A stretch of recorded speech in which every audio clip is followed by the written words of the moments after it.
aqui de Goiânia. E para quem que você vai fazer pergunta, Fernando? Pro Divaldo. E qual é a pergunta que você tem para o baiano mais querido? O que dizer sobre a ideologia de gênero? Obrigado, Fernando.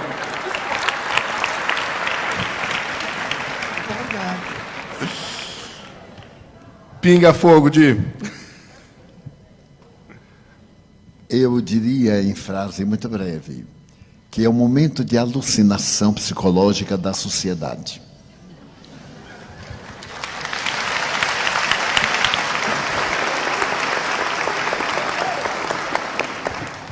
Em uma entrevista que recomendamos, Iraci Campos, do Centro Espírita Joana de Ângeles, da Barra da Tijuca, entrevistou o nosso Haroldo a esse respeito. E as respostas, como as perguntas, muito bem elaboradas, propiciaram a Haroldo abordar a questão do ponto de vista legal, moral, espírita e social. Vale a pena, portanto, procurar na internet esse encontro de Iraci Campos com Haroldo Dutra.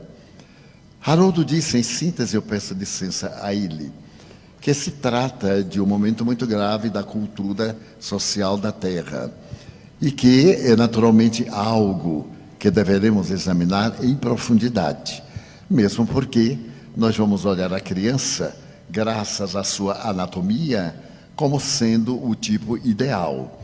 E a criança, nesse período, não tem discernimento sobre o sexo. A tese é profundamente comunista e ela foi lançada por Marx, sob outras condições, que a melhor maneira de submeter um povo não era escravizá-lo economicamente, era escravizá-lo moralmente. Como nós vemos, através de vários recursos que têm sido aplicados no Brasil nos últimos 9 anos, 10, em que o poder central tem feito todo o esforço para tornar-se o patrão de uma sociedade em plena miséria econômica e moral. Porque os exemplos de algumas dessas personalidades são tão aviltantes e tão agressivos que se constituíram legais e, porém, nunca morais. Todas essas manifestações que estamos vendo, graças à República de Curitiba, cujo presidente é o Dr. Moro, e deve ser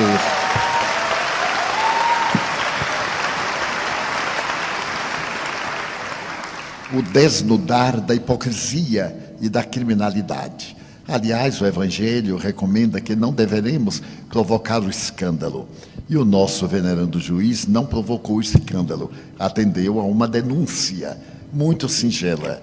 E, no entanto, levantou o véu que ocultava crimes hediondos, profundos, desvio de dinheiro que poderia acabar no Brasil com a tuberculose, com as enfermidades que vem atacando recentemente, poderia educar toda a população e dar-lhe o que a nossa Constituição exige: trabalho, repouso, dignidade, cidadania.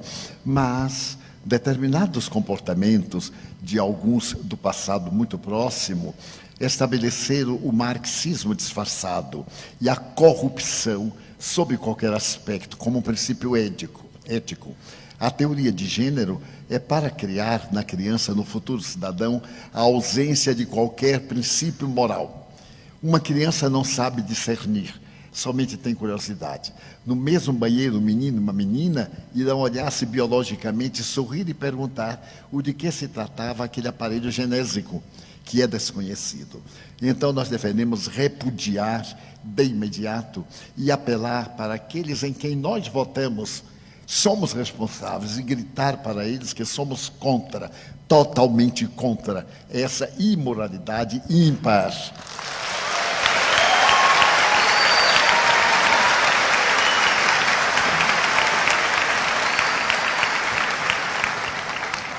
Vão me perdoar uma blasfêmia agora para adultos.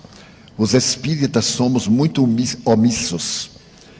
No nome falso e na capa da humildade, achamos que tudo está bem, mas nem tudo está bem.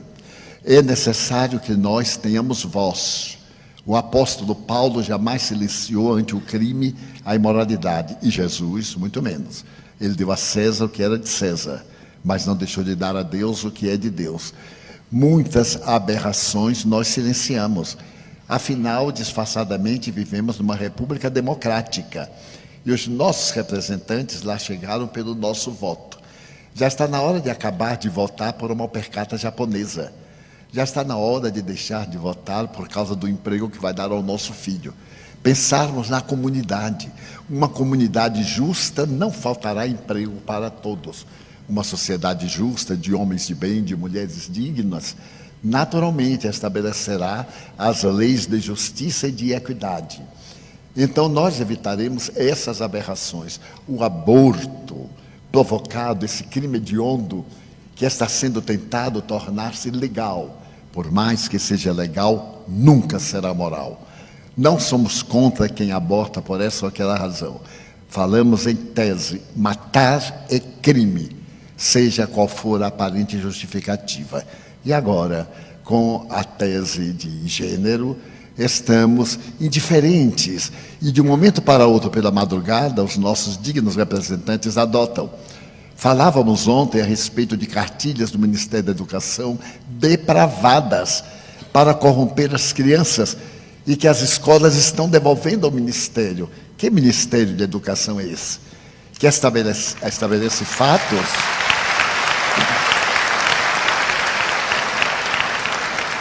Deu uma indignidade muito grande. Os pais devem vigiar os livros dos seus filhos e, naturalmente, recusarem.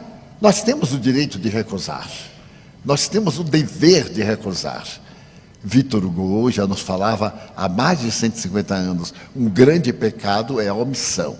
E Kardec nos falou que não era nobre apenas não fazer o mal, porque não fazer o bem é um crime muito grande.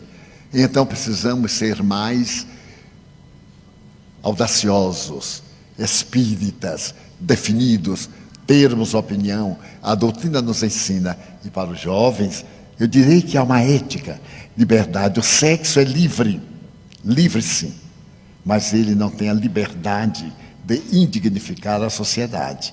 Poderemos sim exercer o sexo, é uma função do corpo e também da alma, mas com respeito e com a presença do amor. Portanto, a teoria de gênero, jamais.